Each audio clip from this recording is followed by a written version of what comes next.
Imagine this. You're alone at night, the world outside your window a shadowed, quiet abyss. Suddenly, you hear it. A soft, whispering sound, coming from the attic. You tell yourself it's just the house settling, but the whispers grow louder. You feel it, a chill crawling up your spine. Is it the wind, or something darker?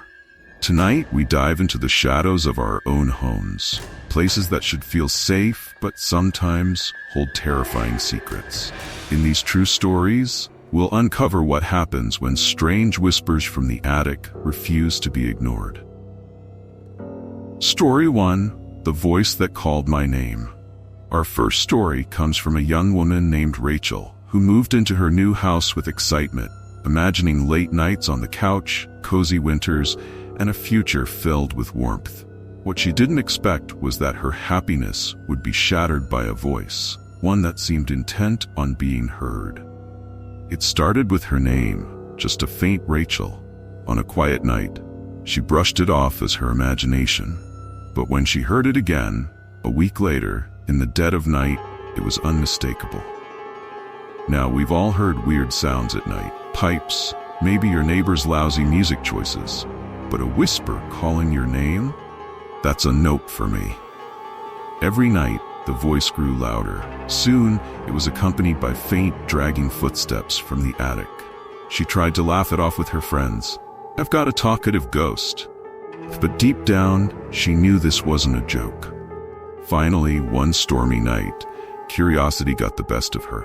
She climbed up to the attic with a flashlight, her heart pounding, the voice taunting her with every step.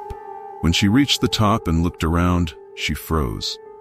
There, lying on the dusty attic floor, was a letter, addressed to her by name, in handwriting that looked disturbingly familiar. Yup, if I found my name written in dust on the attic floor, I'd be out faster than you can say. It's been real. But Rachel, she stayed. Story 2. The Unseen Tenant. Our second story unfolds in an old farmhouse where strange sounds had become so frequent they were almost part of the family. The Smiths had learned to ignore the mysterious creaks and groans from the attic until their teenage son Kyle heard laughter one night.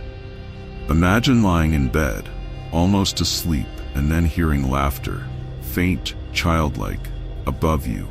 Kyle thought it was his imagination, or maybe even a prank by his little sister. But when he went to check her room, she was sound asleep. That's when he felt it, a chilling realization, almost as if someone was listening to his thoughts, waiting for him to discover the truth. Look, at this point, I'd be selling that house. But hey, some people are braver than me, or maybe just a little crazier. The family finally decided to investigate.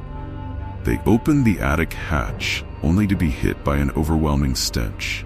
And there, wedged in a far corner, was a pile of old children's toys. Toys they'd never seen before, but it was the scrawled note tucked under a broken doll that sent chills down their spines. Play with me. Story 3. The Whispering Doll. Our final story brings us to Jenny, a young woman who inherited her grandmother's old home. Everything about the house seemed fine, even cozy, until she found a doll tucked away in the attic, dressed in antique clothing and whispering. At first, she dismissed it as a trick of the wind, or maybe even some leftover childhood fear. I mean, honestly, if I saw an old doll whispering, I'd be out, maybe halfway across the country. But Jenny decided to investigate. Each night, the doll's whispers became clearer. She'd hear faint, mournful singing, like a lullaby sung in reverse, drifting down the stairs. Jenny finally recorded the sounds and took them to a friend who was a sound engineer. What they discovered? The whispers weren't random. They were speaking a language Jenny didn't recognize. Then, one night, the whispers changed to something darker. A deep, guttural voice saying, "She's ours now." That's when she noticed the doll had moved. Its eyes were now staring directly at her. Let's just say, Jenny didn't need any more convincing.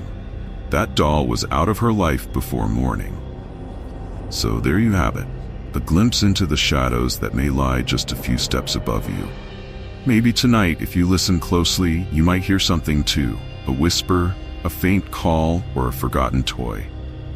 And if you're ready for more spine-tingling tales, why not join us for our next story?